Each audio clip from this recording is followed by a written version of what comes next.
Mapa hanggang ngayon, hindi pa rin makapaniwala ang mga malalapit na kaibigan ni Jacqueline Jose sa showbiz industry, at lalong-lalo na ang pamilya nito, sa biglaan niyang pagpanaw. May nadiskubre sa labi ng pumanaw na movie icon at award-winning actress na si Jacqueline Jose, matapos siyang makremate.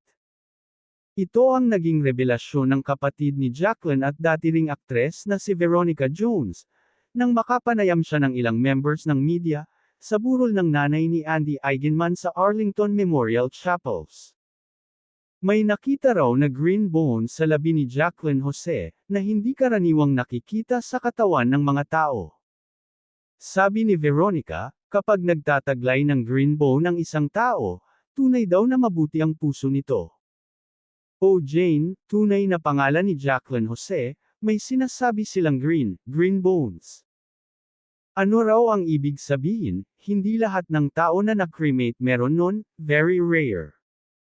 Nakitaan si Jacqueline Jose na meron, ang ibig sabihin daw nun good heart, pahayag ng former actress sa panayam ng ABS-CBN. Agree naman dito ang ilang nasa burol, dahil totoo naman daw na napakabait at may mabuting puso ang namatay na aktres.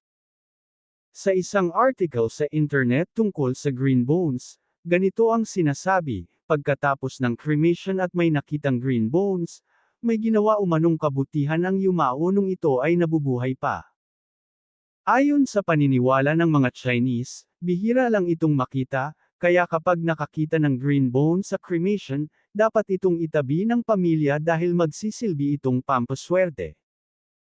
Pero base sa isa pang website about green bones, ito naman ang nakasulat, after careful analysis of these colorations in both crematorium and experimentally burned animal bones, the authors suggested that these colors could be due to the presence of different metal ions during cremation.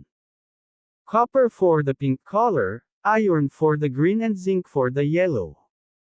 Samantala, inilarawan din ni Veronica si Jane bilang mapagmahal, matindi magmahal, down to earth, maawain, napakabait na tao. Walang masamang tinapay. Aniya pa, mahal na mahal niya ang kapatid at ngayon pa lang ay miss na niya ito.